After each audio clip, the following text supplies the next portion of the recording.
Do you often read news and news articles from sites that like to group as many articles from as many sources as possible together, maybe such as Apple News or Google News? If so, it's very possible you have heard of New York Magazine's updated Etiquette master list. I personally have found myself using the Apple News app for years, and the other day when I was scrolling through more of the political horror with the mindless puff pieces, I suddenly noticed one headline that really caught my attention. It read, "Do you know how to behave? Are you sure?"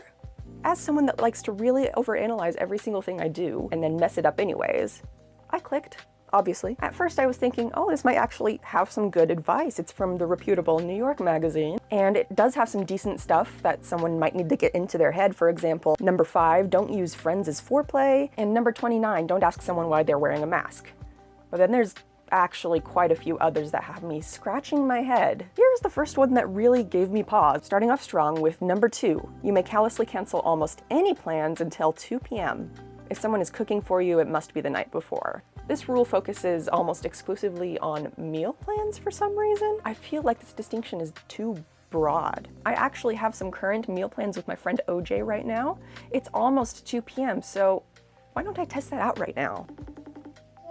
Hey, how are you? Could we talk about dinner for tonight? Yeah, what time were you planning on leaving? They pushed the reservation back like half an hour, but I think it's just to work with our room schedules. So about that, you know that dress that I've had for quite a while and I didn't like the color?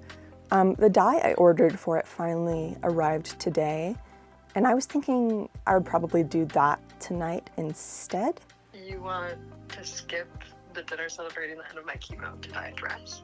So you get it. The only reason I even invited you is because you were one of the only people who didn't abandon me during my treatment, but it's fine, whatever. It's not bad, you know, it will be fine. Even in situations not nearly as important as this, I don't see it being cool in any way to cancel as soon as 2 p.m. for dinner plans. Now here's perhaps one of the craziest ones. Number 41, never show that you're impressed by anyone. Why, you may ask?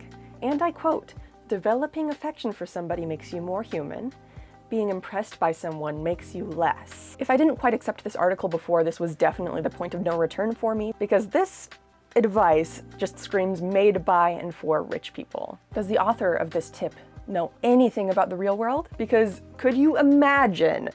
Hi everyone. So I was actually brought up in an extremely poor neighborhood and didn't have a lot of the supplies I needed to survive most of the time. Somehow after high school, I actually was able to get a scholarship for young people that were interested in chemical engineering. And after college, I ended up working with a really great team. And together we developed a drug that helps reverse damage in even some of the most severe arthritis patients. And you know, that is actually being reviewed by the FDA right now, which is really, really exciting for us.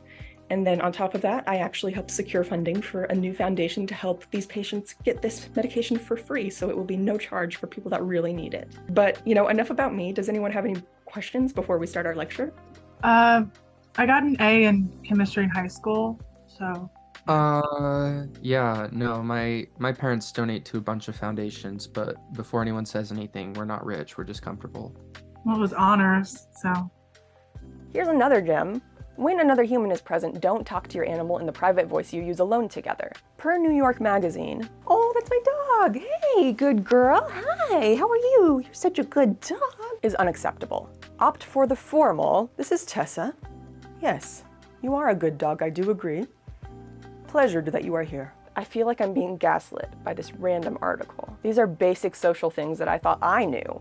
Moral of the story, I don't think New York high society knows anything about real life. It is probably best to continue getting your advice from lived experience and people you trust, and if you really mess up that badly, somebody will probably let you know. You don't need an article to help you.